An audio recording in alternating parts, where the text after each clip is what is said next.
Hello everyone, আসসালামু আলাইকুম। Welcome to technique is education.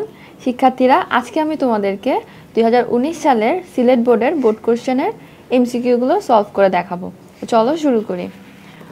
প্রথমেই আমাদেরকে 1 ও 2 নম্বর প্রশ্নের উত্তর সমাধান করার জন্য একটা ছোট্ট উদ্দীপক পড়ে নিতে হবে। চলো উদ্দীপকটা পড়ে নিই। লেখা আছে, আপন এন্টারপ্রাইজের 30 জুন 2018 তারিখে রেয়া মিলে 8% বিনিয়োগ 80,000 টাকা এবং বিনিয়োগের সুদ 4,400 টাকা ছিল। হিসাবরক্ষক বিশদার বিবরণীতে বিনিয়োগের সুদ 6,400 টাকা লিখে সঠিক নিট মুনাফা নির্ণয় করেন। এখন 1 নম্বর প্রশ্নে কি চাওয়া হয়েছে? চাওয়া হয়েছে যে আপন এন্টারপ্রাইজের সমন্বয় জাবেদা কত টাকা লিখবে। আচ্ছা, সমন্বয় জাবেদা কত টাকা লিখবে, এর আগে আমাদের একটু ক্যালকুলেশন করতে হবে। ক্যালকুলেশনটা কি খেয়াল করো। এখানে আমাদের হচ্ছে বিনিয়োগ হচ্ছে 80,000 টাকা। এই 80,000 টাকার 8% হবে কি বিনিয়োগের সুদ। তাহলে 80,000 টাকা যদি আমি 8% করি তাহলে কিন্তু 6,400 টাকা হয়। অর্থাৎ 6,400 টাকা হচ্ছে পুরো বছরের বিনিয়োগের সুদ। কিন্তু এখানে 30 জুন 2018 সালে যখন তারা শেষে হিসাবকাল শেষে যখন তারা হিসাবটা করেছে তখন বিনিয়োগের সুদ ছিল দেখানো হয়েছে 4,400 টাকা। আর অ্যাকচুয়ালি পুরো বছরের সুদটা কত? 6,400 টাকা। তাহলে এখান থেকে এটা কম আছে কত? 2,000 টাকা কম আছে। এই 2,000 টাকায় হচ্ছে আমাদেরকে সমন্বয় করতে হবে। আমি আরেকবার বুঝাচ্ছি, দেখো উদ্দীপকটা আরেকবার পড়ি। আপন এন্টারপ্রাইজের 30 জুন 2018 তারিখে রেয়া মিলে 8% বিনিয়োগ 80,000 টাকা এবং বিনিয়োগের সুদ হচ্ছে 4,400 টাকা ছিল। অর্থাৎ এই যে 30 জুন 2018 সাল, এটা হচ্ছে আপন এন্টারপ্রাইজের হিসাবকালের শেষ দিন। তো হিসাবকালের শেষ দিনে এসে সেই যে হিসাব রক্ষক তিনি কি করলেন, বিনিয়োগ দেখাচ্ছে 80,000 টাকা আর বিনিয়োগের সুদ দেখাচ্ছে 4,400 টাকা। কিন্তু আমরা যদি 80,000 টাকার 8% করি তাহলে কিন্তু 6,400 টাকা আসে, 4,400 টাকা না। তাহলে এখানে বাকি আছে কত? আরও 2,000 টাকা বাকি আছে। এই 2,000 টাকায় কি করতে হবে, যে প্রাপ্য বিনিয়োগের সুদ, আমার 6,400 টাকা বিনিয়োগের সুদ পাওয়ার কথা, কিন্তু এখানে বছর শেষে দেখা গেছে 4,400 টাকা পেয়েছে। তাহলে এখনও 2,000 টাকা কি আছে, বিনিয়োগের সুদ অনাদায়ী আছে। আর এটাকে কি করতে হবে, সমন্বয় করতে হবে। আমরা সমন্বয় জাবেদা কি করি, এই যে অনাদায়ী, বকেয়া, অগ্রিম, এগুলাতেই কিন্তু সমন্বয় করি। তো যাই হোক, এই যে 2,000 টাকা বাকি আছে, এটা দিয়ে এখন সমন্বয় জাবেদা করতে হবে। তাহলে আপন এন্টারপ্রাইজের সমন্বয় জাবেদা কত টাকা লিখবে হচ্ছে 2,000 টাকা, যেটা কিনা ক নম্বর অপশনে আছে। আচ্ছা, 2 নম্বর কি বলেছে? বলেছে উদ্দীপকের তথ্য দ্বারা প্রকাশ পায়। 1, বিনিয়োগের 6 মাসের সুদ বকে আছে। এখানে কোথাও বলে দেয় নাই যে বিনিয়োগের 6 মাসের সুদ বকে আছে। আর বকে আছে কিন্তু 2,000 টাকা। এখন এই 2,000 টাকা যে কত মাসের, আর যদি তুমি চিন্তা করো 6 মাসের যদি আমাকে বিনিয়োগের সুদ বকেয়া থাকতো তাহলে 6,400 টাকার হাফ করো, 3,200 টাকা। তো এখানে তো 2,000 টাকা বকেয়া আছে, অনাদায়ী আছে। তাহলে তো এই কথাটা সত্যি না, 6 মাসের না। আচ্ছা, তাহলে এটা ভুল। 2 নম্বরে বলেছে বিনিয়োগটি 1 জুলাই 2017 তারিখে হয়েছিল। হ্যাঁ, হতে পারে, কারণ হচ্ছে এটার হিসাবকালটা শেষ হয়েছে 30 জুন 2018, তাহলে শুরু হয়েছিল 1 জুলাই 2017 তারিখে। তাহলে এই কথাটা সঠিক। 3 নম্বরে বলা আছে যে বিনিয়োগটি 1 জুলাই 2017 তারিখের পূর্বে হয়েছিল। হ্যাঁ, পূর্বেও হতে পারে, যে পূর্বে এর মনে করো যে 2016তেও হতে পারে। তো 2016 থেকে 17 যে জুন পর্যন্ত একটাতে হিসাবকাল শেষ, আবার 17 জুলাই থেকে আবার 18 জুন পর্যন্ত চলে আসছে। তো এটাও সত্যি হতে পারে। তাহলে এটা হচ্ছে রাইট অ্যান্সার। তাহলে 2 আর 3, যেটা কিনা অপশন গতে আছে, গ নাম্বারটা দাগিয়ে দিলাম। 3 নম্বরে চাওয়া হয়েছে যে নিচের কোনটি লেনদেনের উদাহরণ। এখন অপশন আছে ক, বিনামূল্যে সেবা প্রদান, খ, মূল্যহীন চেক গ্রহণ, গ, বিনামূল্যে পণ্য বিতরণ, আর হচ্ছে বিক্রয় মূল্য নির্ধারণ। বিক্রয় মূল্য নির্ধারণ করা হয়েছে, জাস্ট নির্ধারণ করা হয়েছে। এখানে তো এখনো কোনো লেনদেন অর্থের অঙ্কের পরিমাপযোগ্য কোনো আদান প্রদান ঘটে নাই, তো এটা লেনদেন হতে পারে না। মূল্যহীন চেক গ্রহণ, যে চেকের কোনো মূল্যই নাই, কোনো ভ্যালুই নাই, ওটা দিয়ে কি কাজ, ওটা হচ্ছে গিয়ে লেনদেন হবে না। বিনামূল্যে সেবা দেওয়া হয়েছে, এটা না, ফ্রি, এটা হবে না। আর হচ্ছে বিনামূল্যে পণ্য বিতরণ, এটা হচ্ছে বিজ্ঞাপন। বিজ্ঞাপন অবশ্যই একটা লেনদেনের উদাহরণ। তাহলে গ নাম্বারটা হচ্ছে রাইট অ্যান্সার। 4 নম্বরে বলা আছে ব্যবসার মালিকানাধীন যেগুলো মুনাফা অর্জনের কাজে ব্যবহৃত হয় তাকে কি বলে। খেয়াল করো, সম্পদ, ব্যয়, মালিকানা সত্ত্ব, বিনিয়োগ।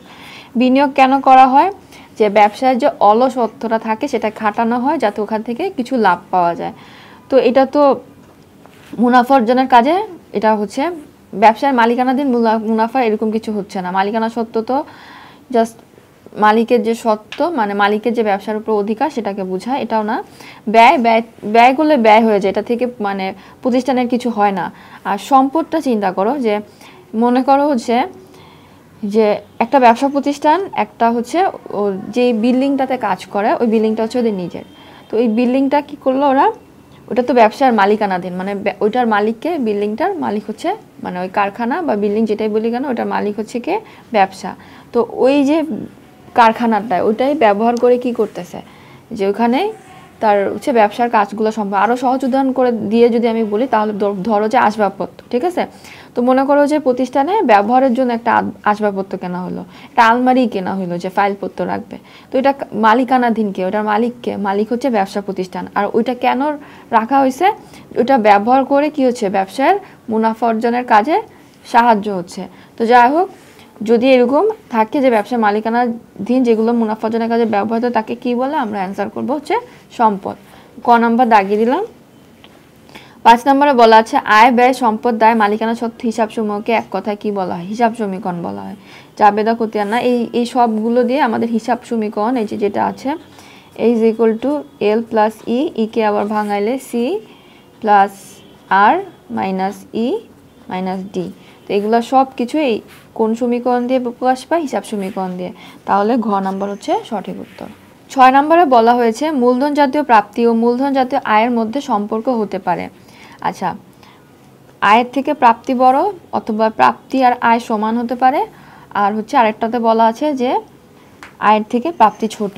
আচ্ছা, এক্ষেত্রে আমি তোমাদেরকে একটা উদাহরণ দিই, সেটা হচ্ছে তোমাদের বইয়েই কিন্তু, অর্থাৎ মূলধন ও মুনাফা জাতীয় লেনদেন যে অধ্যায়টা আছে সেই অধ্যায়ে কিন্তু এই রকমের অঙ্ক আছে। অঙ্কটা কেমন থাকে, এমন থাকে যে হয়তো 40,000 টাকা দিয়ে একটা যন্ত্রপাতি কিনা হলো, তারপর কি করছে যে যখন 40,000 টাকা কিনলো, মনে করো জুলাইয়ের 1 তারিখ, জুলাইয়ের 30 তারিখ গিয়ে এই যন্ত্রপাতিটাকে আবার সেল করে দিচ্ছে কত টাকা দিয়ে, মনে করো যে 45,000 টাকা দিয়ে বিক্রয় করে দিচ্ছে।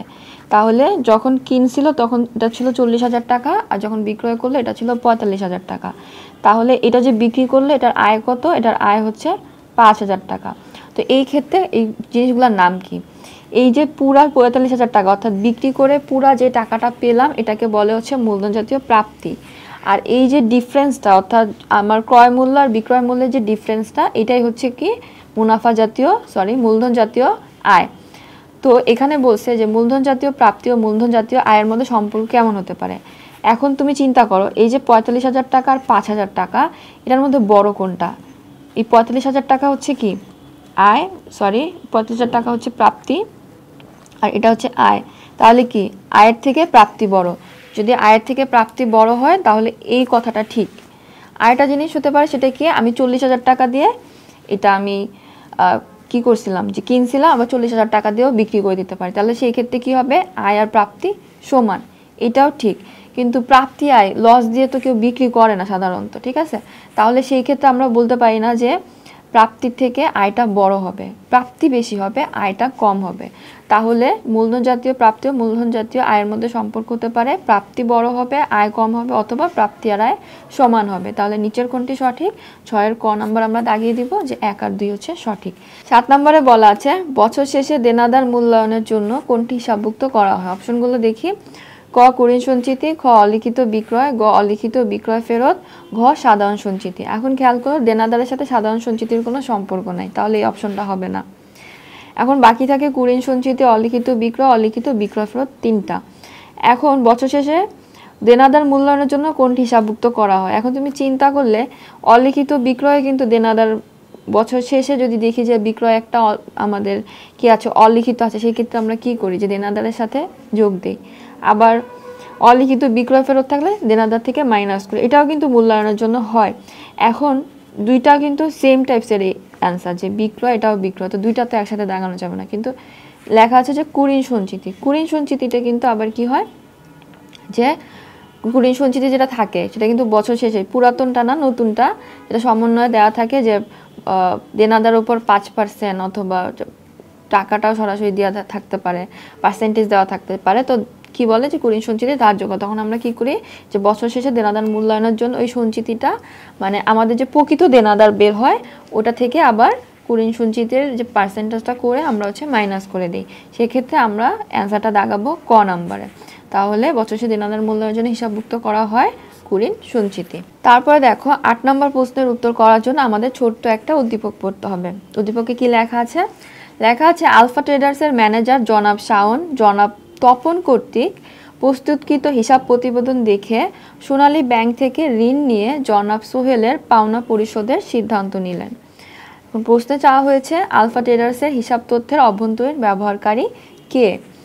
লাইনটা আবার মনোযোগ দিয়ে পড়ো। দেখো আলফা ট্রেডার্সের ম্যানেজার জনাব শাওন, ম্যানেজারকে জনাব শাওন। আমরা জানি হিসাব তথ্যের অভ্যন্তরীণ ব্যবহারকারী হচ্ছে দুইজন, একজন হচ্ছেন মালিক আরেকজন হচ্ছে ব্যবস্থাপক। তো ব্যবস্থাপক ইংলিশ কিন্তু ম্যানেজার, ঠিক আছে। তাহলে এখানে বলে দিছে ম্যানেজার হচ্ছে জনাব শাওন, তাহলে আর তো বোঝার বাকি না, অ্যান্সারটা হবে জনাব শাওন, যেটা কিনা ক নম্বরে আছে। তারপরে 9 নম্বর প্রশ্নের উত্তর দেওয়ার জন্য আবার একটা উদ্দীপক পড়তে হবে। উদ্দীপকটা পড়ি। কুমিল্লার পাট ব্যবসায়ী জনাব সাগর দেশের বিভিন্ন স্থান থেকে পাট ক্রয় করে এবং নিজস্ব ট্রাকে গুদামে আনেন, ফলে ক্রয় মূল্য কম হয়। আচ্ছা, জনাব সাগরের পাটের ক্রয় মূল্যের অন্তর্ভুক্ত হলো ক ট্রাকের ভাড়া, খ জ্বালানি খরচ, ট্রাকের জ্বালানি খরচ, আর হচ্ছে আসলে 3 নম্বরে বলা আছে ট্রাক ড্রাইভারের বেতন। আচ্ছা, তো ক্রয় মূল্য সূত্রটা নিশ্চয় মনে আছে যে ক্রয় মূল্য সূত্রটা কি, আমরা যেই প্রোডাক্টটা উৎপাদন করব তার যে কাঁচামাল, সেই কাঁচামালটা সাথে যোগ দিতে হবে, তার সাথে সকল ধরনের প্রত্যক্ষ খরচ অথবা যেটাকে আমরা বলতে পারি যে ওইটা ক্রয় করে আনার ক্ষেত্রে যেসব আনুষঙ্গিক খরচ হয়েছে সেগুলা। তাহলে এখানে হচ্ছে পাট, তো পাটের সাথে আর কি যোগ করতে হবে সেটা হচ্ছে জানতে চাওয়া হয়েছে, মানে আনুষঙ্গিক মানে প্রত্যক্ষ খরচগুলো কি। ট্রাকের ভাড়া অবশ্যই, ট্রাকটা যেহেতু তাদের নিজস্ব, কোথায় গেল, এখানে যে লেখা আছে নিজস্ব ট্রাকে গুদামে আনে, তো ট্রাকের যে ভাড়াটা, তো সেই ভাড়াটা কি, যে ভাড়াটা দিল এটা হচ্ছে আমার ক্রয় মূল্যের অন্তর্ভুক্ত হবে। আর এটা হচ্ছে ট্রাকের জ্বালানি খরচ, যে ট্রাকটা মানে চলে আসছে এই জন্য যে জ্বালানি যে খরচটা হয়েছে এটা ক্রয় মূল্যের অন্তর্ভুক্ত। আর ট্রাক ড্রাইভারের যে বেতন এটা তো ওইটার সাথে জড়িত না, মানে তখনই তো ঘটতেছে না, বেতনটা কি করা হয় মান্থলি পেড করা হয়, তাহলে এটা ক্রয় মূল্যের সাথে অন্তর্ভুক্ত না।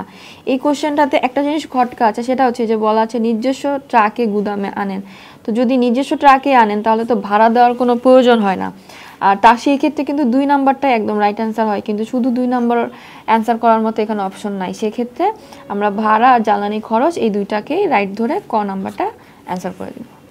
10 নম্বরে বলা আছে একটি ব্যাংক এক মাসে যে পরিমাণ চেক পরিশোধ করে তার মোট পরিমাণ কোনটি থেকে জানতে পারে। এখন খেয়াল করো যে ব্যাংক আর হচ্ছে ব্যবসা প্রতিষ্ঠানের যে ব্যাংক সংক্রান্ত লেনদেনগুলো আছে সেগুলোর পরিমাণ বা শুদ্ধতা যাচাই করার জন্য যে বিবরণীটা প্রস্তুত করা হয় সেটা হচ্ছে ব্যাংক বিবরণী।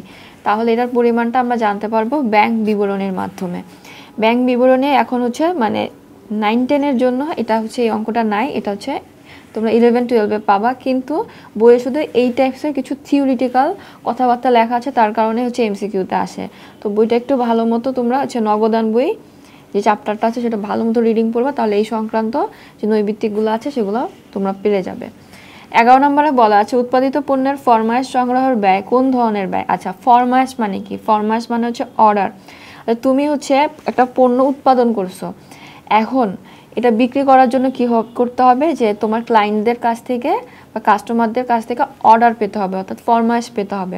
তাহলে এই যে তুমি তাদের কাছ থেকে ফরমায়েশ বা অর্ডার পাওয়ার জন্য এটা ব্যয় করছো, তাহলে এটা কি সংক্রান্ত ব্যয়? এটা হচ্ছে একটা বিক্রয় সংক্রান্ত ব্যয়, কারণ বিক্রয় করার জন্যই তো তুমি হচ্ছে এই ব্যয়টা করতেছো। তাহলে এটা হচ্ছে বিক্রয় সংক্রান্ত ব্যয়। আর বিক্রয় সংক্রান্ত যত ব্যয় আছে সেগুলোকে কি বলা হয়? সেগুলোকে বলা হয় বিক্রয় উপরি ব্যয়, যেটা কিনা আমাদের অপশন ঘতে আছে। তাহলে এটা হচ্ছে রাইট অ্যান্সার। 12 নম্বরে বলা আছে 30 সেপ্টেম্বর 2018 তারিখে রেয়া মিলের নিচের কোনটি অন্তর্ভুক্ত হবে। আচ্ছা, 30 সেপ্টেম্বর, সেপ্টেম্বর বলতে কি 9 মাস বোঝায়, তাহলে তারিখটা এরকম যে 30/9/2018। তো তারিখে নিচের কোনটি অন্তর্ভুক্ত হবে, অর্থাৎ রেয়া মিলে কোনটা অন্তর্ভুক্ত হবে। আচ্ছা, হবে না কোনটা কোনটা সেটা কিন্তু আমরা জানি। হবে না কি প্রারম্ভিক হাতে নগদ, লিখি একটু, প্রারম্ভিক হাতে নগদ, তারপরে হচ্ছে প্রারম্ভিক ব্যাংক জমা আর সমাপনী মজুদ। এই তিনটা অন্তর্ভুক্ত হবে না। এই তিনটা বাদে এখানে তিনটা অপশনই দেওয়া আছে, বাদে একটা অপশন দেওয়া আছে, সেটাই হচ্ছে অন্তর্ভুক্ত হবে। এটা এখন আমাদেরকে খুঁজে বের করতে হবে। এখন এই যে প্রারম্ভিক আর সমাপনীটা হচ্ছে এখানে বোঝার বিষয়।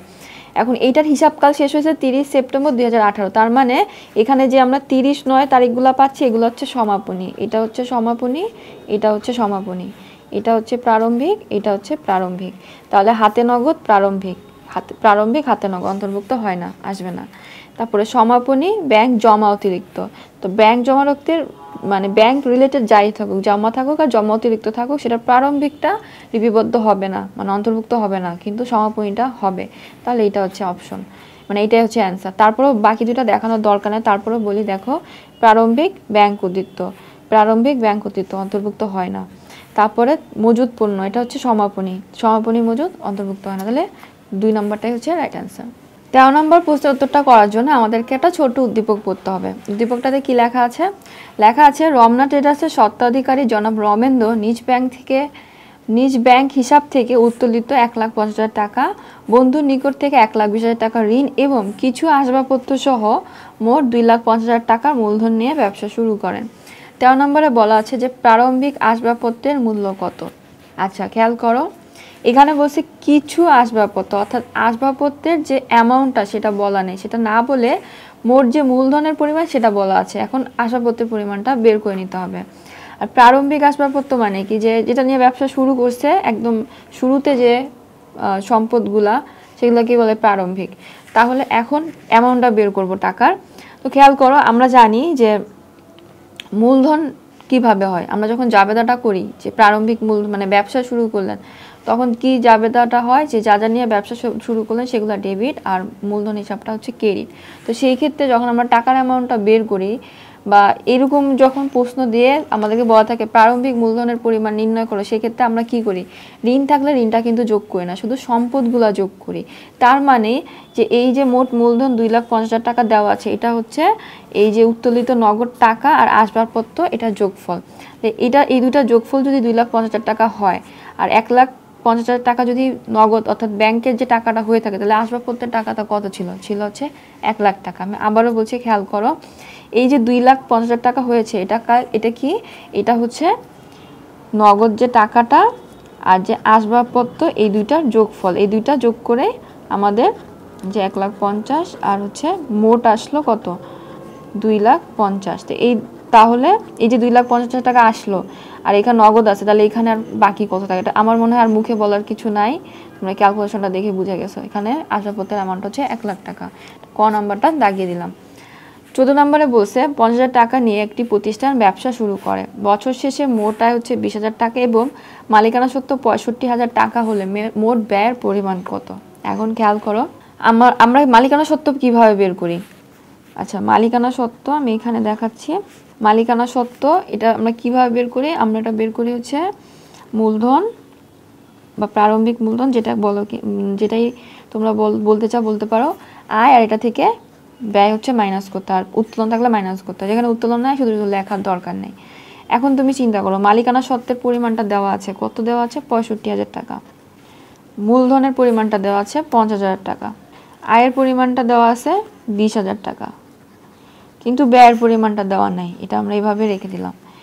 এখন যদি এটাকে আমরা ব্যয়টাকে এই সাইডে নিয়ে আসি, মাইনাস সাইন ছিল, এটা প্লাস হয়ে যাচ্ছে, এই দুইটা যোগ করলে হয় 70,000 টাকা, আর এই যে 65,000টা এই সাইডে এসে মাইনাস হয়ে যাচ্ছে, তাহলে আসে মাইনাস 65,000 টাকা। তাহলে দেখো 70,000 থেকে যদি আমরা 65,000 টাকা মাইনাস করি, তাহলে হচ্ছে এখন আমরা পাচ্ছি কত, 5,000 টাকা। তাহলে আমাদের মোট ব্যয়ের পরিমাণ হবে 5,000 টাকা, যেটা কিনা আমার অপশন ঘতে আছে। দেখো 15 নম্বরে কি চাওয়া হয়েছে। 15 নম্বরে চাওয়া হয়েছে কোন হিসাবটির পোস্টিং দ্বারা দেনাদানের উদ্বৃত্ত বৃদ্ধি পেতে পারে। এখন অপশন আছে ক আন্তঃফেরত, খ বহি ফেরত, গ ব্যাংক, আর ঘ হচ্ছে নগদান। এখন এখানে বলা আছে বৃদ্ধি পেতে পারে। এখন তুমি যদি চিন্তা করো, বহি ফেরতের সাথে তো দেনাদারের সাথে কোনো রিলেশনই নাই, বহি ফেরত হচ্ছে পাওনাদারের সাথে, এটা আমরা কেটে দিলাম। নগদ টাকার সাথে উদ্বৃত্ত, এখন যদি দেনাদার কাছ থেকে কি, যে দেনাদারের কাছ থেকে আমি টাকা পাই, তাহলে আমি যদি নগদ টাকা পেয়ে যাই তাহলে তো দেনাদার বৃদ্ধি পায় না, এটাও হয় না, ব্যাংকও এটাও হয় না। তো মেইনলি হচ্ছে এখানে সম্পর্কটা দেনাদারের হচ্ছে আন্তঃফেরতের সাথে, তাই না? আন্তঃফেরত মানে কি? বিক্রয় ফেরত। তো বিক্রয় ফেরত যদি হয় সেই ক্ষেত্রে তোমার কি হয় যে আমি যখন বিক্রয় করছিলাম ধারে তখন দেনাদারটা বাড়ে, যখন ফেরত দিয়ে দিচ্ছি দেনাদার কিন্তু কমে। তাহলে এইখানে যদি বলতো যে কোন পোস্টিং দ্বারা দেনাদারের উদ্বৃত্ত হ্রাস পেতে পারে, সেক্ষেত্রে আন্তঃফেরত অপশন হতো, বই ফেরতের সাথে সম্পর্ক নাই। এখন ব্যাংক এটা তো বলা যায় না হ্রাস পাচ্ছে না বৃদ্ধি পাচ্ছে। এখন তুমি মনে করো যদি এরকম হয় যে ব্যাংকে দেনাদার কর্তৃক ব্যাংকে টাকা জমা দান বা চেক প্রাপ্তি, তো সেই ক্ষেত্রে বৃদ্ধি পেল না হ্রাস পেল, কিছুটা হতে পারে। হ্যাঁ, যদি পাই তাহলে তো দেনাদার হ্রাস পাচ্ছে, নগদান এটাও হ্রাস পাওয়া যায়। অর্থাৎ এখানে না অপশনটাই ঠিক নাই। এখানে যদি হ্রাস পেতে পারে বলে তাহলে হচ্ছে আন্তঃফেরতটা হবে রাইট অ্যান্সার, আর যদি বৃদ্ধি পেতে পারে তাহলে এখানে হচ্ছে রাইট অ্যান্সারটা নাই। তো তোমরা হচ্ছে মানে যেহেতু এটা বোর্ডের মিস্টেক, তো ক নাম্বারটা আপাতত শিখে রাখো। তারপর হচ্ছে 16 নম্বরে বলা আছে ব্যবসায় ব্যবহারের জন্য ফটোকপি মেশিন ক্রয়, এটা কোন হিসাবে হিসাবভুক্ত হবে? ব্যবসা ফটোকপি মেশিন এটা হচ্ছে একটা অফিস সরঞ্জাম, ক নাম্বার। তারপরে হচ্ছে 17তে বলা আছে মূলধন জাতীয় ব্যয়ের মাধ্যমে অর্জিত হয়। আচ্ছা, মূলধন জাতীয় ব্যয়ের মাধ্যমে অর্জিত হয়, ঘড়ি এটা মূলধন জাতীয় না, ক্যালকুলেটর, স্টাপলার এগুলো সবই হচ্ছে কি অফিস সাপ্লাইজের মধ্যে পড়ে। আর এটা হচ্ছে মুনাফা জাতীয় ব্যয়, মূলধন জাতীয় ব্যয়ের মধ্যে পড়ে হচ্ছে কম্পিউটার। কোনটি নগদ প্রাপ্তি জাবেদা লিপিবদ্ধ হবে? নগদ প্রাপ্তি জাবেদা আমরা জানি নগদে বা ব্যাংকে কোনো কিছু টাকা পেলে তখন হচ্ছে আমরা কি করব? লিপিবদ্ধ করব। এখন ব্যাংক চার্জ দিলে তো টাকা পায় না, টাকা কেটে নেওয়া হয়। ব্যাংক জমা অতিরিক্ত সুদ আমি পাবো না, আমাকে দিতে হবে, প্রদান হবে। ব্যাংক হতে উত্তোলন, ব্যাংক থেকে টাকা উঠাইছে, এটাও প্রতিষ্ঠানের জন্য প্রদান হয়। তাহলে প্রাপ্তি একটাই হচ্ছে, সেটা হচ্ছে ব্যাংক সুদ মঞ্জুর। অর্থাৎ ব্যাংক যদি সুদ মঞ্জুর করে তাহলে এটা ব্যাংক ব্যালেন্সের সাথে অ্যাড হবে। তাহলে ঘ নাম্বারটা হচ্ছে রাইট অ্যান্সার। 19 নাম্বার প্রশ্নে দেখো বলা আছে কোনটি রেয়ামিলে ক্রেডিট দিকে অন্তর্ভুক্ত হবে? আচ্ছা দেখো, ব্যাংক জমার সুদ, ব্যাংকে যে আমি টাকা জমা রাখছি ওই সুদটা আমি পাবো, এটা হচ্ছে আয়, এটা ক্রেডিট হবে। ব্যাংক বিনিয়োগের প্রাপ্য সুদ, যে জিনিসটা আমি পাই নাই পাবো, প্রাপ্য কথাটা দেখলে এটা হচ্ছে ডেবিট সম্পদ। প্রদত্ত ঋণ, ঠিক আছে, ঋণ আমি দিছি, ঋণ কিন্তু নেই নাই। যখন আমি ঋণ নেই তখন ওটা দায় হয় ক্রেডিট, কিন্তু যখন আমি ঋণ দিছি এটা দায় না, এটা সম্পদ হয়ে যাবে। আর প্রাপ্য কথা থাকলে বললাম ডেবিট। তাহলে কি হচ্ছে যে ক্রেডিট দিকে কোনটা অন্তর্ভুক্ত হবে? ক নাম্বার, ব্যাংক জমা সুদ। 20 তারিখে বলা আছে, মানে 20 নাম্বারে বলা আছে আর্থিক বিবরণী প্রস্তুতের সময় কোন জাবেদার প্রয়োজন হয়? আর্থিক বিবরণী আমরা করি কিভাবে? দেখো, রেয়ামিল, আর রেয়ামিলের নিচে কি থাকে? সমন্বয়গুলো থাকে। তাহলে সমন্বয়গুলোর জন্য আমাদের সমন্বয় জাবেদা দিতে হয়। তাহলে আর্থিক বিবরণী প্রস্তুতের সময় কোন জাবেদার প্রয়োজন হয়? সমন্বয় জাবেদার। 21-এ বলা আছে বিক্রেতা বাকিতে বিক্রয়ের পূর্বে ক্রেতার হিসাব প্রতিবেদন থেকে কি যাচাই করে? ক মূল্য পরিশোধকাল, খ ঋণ পরিশোধের সচেতনতা, গ দায় পরিশোধ ক্ষমতা, আর নিট আর্থিক ফলাফল। খেয়াল করো, বিক্রেতা বাকিতে বিক্রয় করবে। মনে করো তুমি বিক্রেতা, একজন ক্রেতা আসছে, তুমি তাকে বাকিতে বিক্রয় করবে, সেক্ষেত্রে তুমি তার কি জানতে চাবা? ঋণ পরিশোধ সচেতনতা, ঋণ তো দিচ্ছ না, এটা তুমি জানতে যাবা না। নিট আর্থিক ফলাফল, যে তার লাভ হয়েছে না ক্ষতি, মানে তার প্রতিষ্ঠানের আর্থিক ফলাফলটা কি সেটা তোমার মানে বিক্রয় করার জন্য, ধারে বিক্রয় করার জন্য জানার দরকার নেই। মূল্য পরিশোধকাল, এটা তুমি কখন দেখবা? এটা দেখবা যখন টাকাটা পাবা, অর্থাৎ যখন আমি ধারে বিক্রয় করলাম, তারপরে হচ্ছে বিক্রয় করার পরে হচ্ছে আমি ঠিক করব যে আমার মূল্য তখন কখন সে পরিশোধ করবে। এটা তো পূর্বের ব্যাপার না।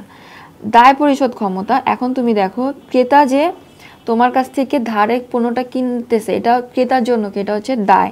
আর এই যে দায়টা সে মানে তার পরিশোধ ক্ষমতা আছে কিনা, আমি যে তাকে ধারে বিক্রয় করব তার কি দায় পরিশোধ ক্ষমতা আছে কিনা সেটা দেখে আমি তারপর তার কাছে ধারে পণ্যটা বিক্রয় করব। তাহলে গ নাম্বারটা হচ্ছে রাইট অ্যান্সার। আর এটা হচ্ছে তোমাদের যে আর্থিক বিবরণী চ্যাপ্টার আছে, ওই চ্যাপ্টারে যে তোমার সূত্রের যে অঙ্কগুলা, ওইখান থেকে একটু রিডিং পড়বে বইটা, তাহলে তোমরা এটা আরও ক্লিয়ারলি বুঝতে পারবে। 22 নম্বরে বলা আছে আত্মকর্মসংস্থানমূলক প্রকল্পের সফলতা নির্ভর করে কোনটির উপর? ক অর্থ বিনিয়োগের উপর, খ নির্ভুল হিসাবরক্ষক ব্যবস্থার উপর, গ ব্যয় নিয়ন্ত্রণের উপর, ঘ ব্যাপক প্রচারণার উপর। না, এটার সফলতা নির্ভর করে নির্ভুল হিসাবরক্ষণ ব্যবস্থার উপর। তাহলে খ হচ্ছে রাইট অ্যান্সার।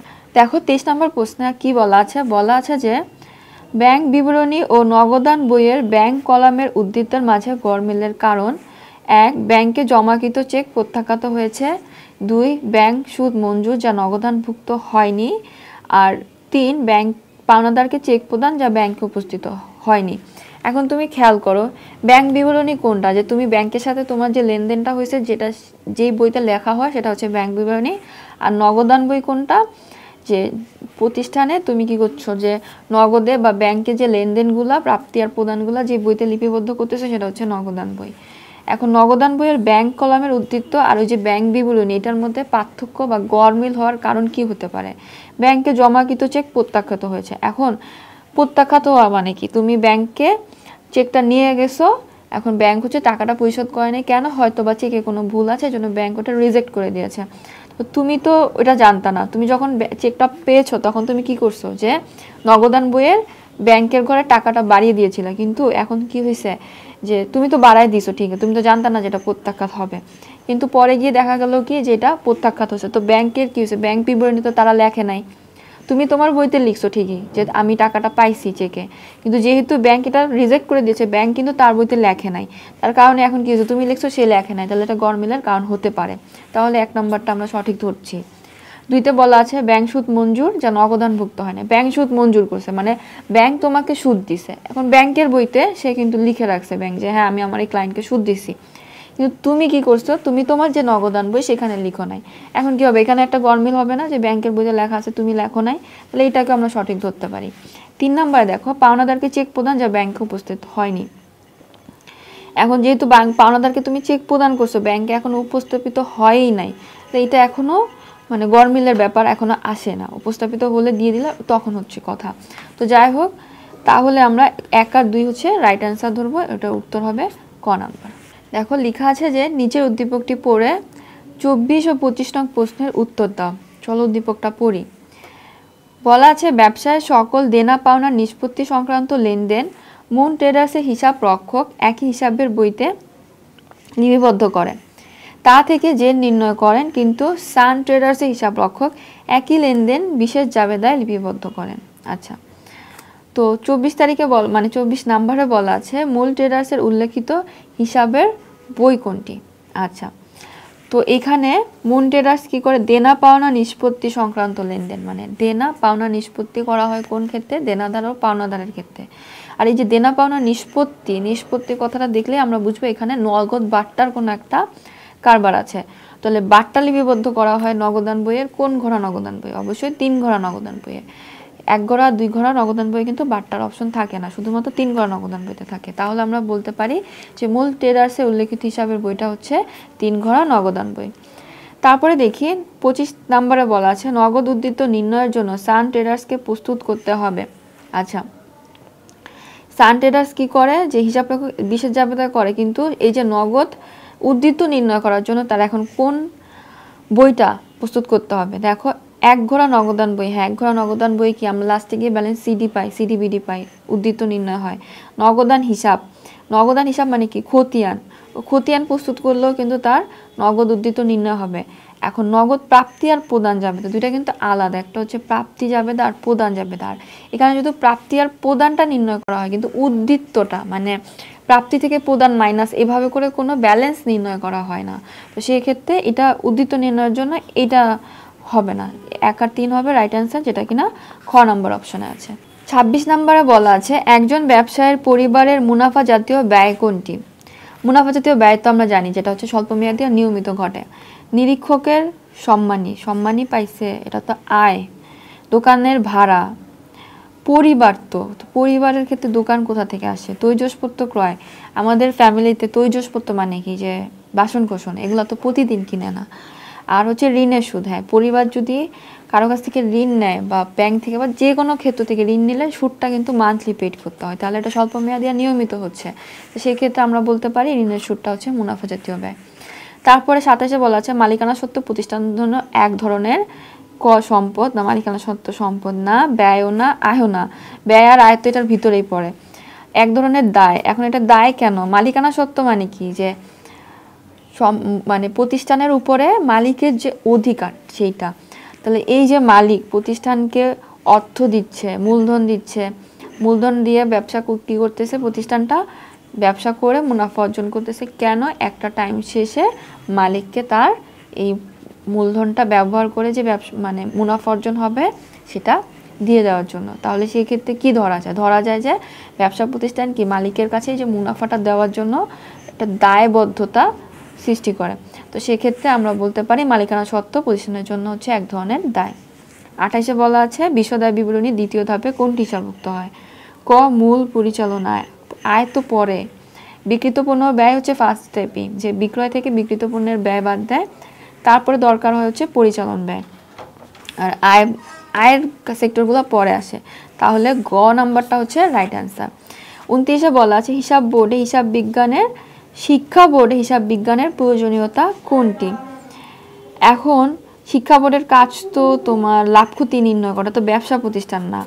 তারপরে মানসম্মত প্রশ্ন প্রণয়ন করার জন্য হিসাব বিজ্ঞানের প্রয়োজন হয় না, এটার জন্য দক্ষ কি মানে কি বলে হিসাব বোর্ডে মানসম্মত প্রশ্ন প্রণয়নে দক্ষ টিচারের দরকার হয়। তারপরে ভ্যাট আর শুল্ক তারা আদায় করা, এটা শিক্ষা বোর্ডের কাজ না।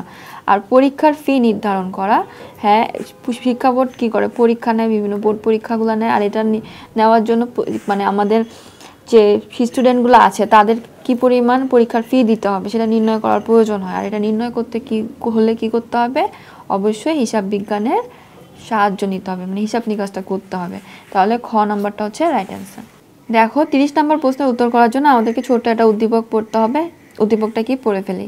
মেহেদীর নিকট বাকিতে পণ্য বিক্রয় 15,000 টাকা, নিরীক্ষক রেয়ামিল যাচাই করে দেখলেন মেহেদী হিসাবও ক্রেডিট করা হয়েছে। আচ্ছা, এখন 30 তারিখে মানে 30 নম্বরের প্রশ্নটা বলা আছে উদ্দীপক হিসাব রক্ষক কোন ধরনের ভুল করেছেন? ক বাদ পড়ার ভুল, খ নীতিগত ভুল, গ সংশোধন ভুল, আর ঘ হচ্ছে লেখার ভুল। এখন তুমি যখন প্রথম দেখবা প্রশ্নটা তখন প্রথম ধাক্কায় মনে হবে এটা হচ্ছে একটা নীতিগত ভুল। কারণটা কি? যে মনে হচ্ছে কি যে বিক্রয় হিসাব ক্রেডিট করার কথা ছিল, আমি মেহেদী হিসাব ক্রেডিট করে ফেলছি, তাহলে কি হয়েছে? আমি এটা একটা নীতিগত ভুল করে ফেলছি, যে আয়ের বদলে আমি একটা দায়ে মানে পাওনাদার দেখাই দিচ্ছি, এটা নীতিগত ভুল। কিন্তু এখানে দেখো, এখানে একটু টুইস্ট আছে, সেটা হচ্ছে বলছে মেহেদী হিসাবও, মানে এমন না মেহেদী হিসাব ক্রেডিট করে ফেলছে, বলছে মেহেদী হিসাবও, মানে বিক্রয় তো ক্রেডিট করছে সাথে আবার মেহেদী হিসাব এইটাও ক্রেডিট করে ফেলছে, এই দুইটাই ক্রেডিট লিখে ফেলছে। তাহলে এটা কি হয়েছে? তার লেখার ভুল হয়েছে, ডেবিট না লিখতে গিয়ে সে ক্রেডিট লিখে ফেলছে। তাহলে ঘ নাম্বারটা হবে লেখার ভুল। তো শিক্ষার্থীরা, আশা করি তোমরা প্রত্যেকটা নৈর্ব্যক্তিক বুঝতে পেরেছো। তাও বোঝায় কোথাও সমস্যা থাকলে বা কোনো কনফিউশন থাকলে বা দ্বিমত থাকলে তোমরা আমাকে কমেন্ট করে জানাতে পারো। আগামী পর্বে আবার আরেকটি বোর্ড কোশ্চেনের এমসিকিউ সমাধান নিয়ে তোমাদের সামনে হাজির হব। সেই পর্যন্ত আমাদের সাথে থাকো।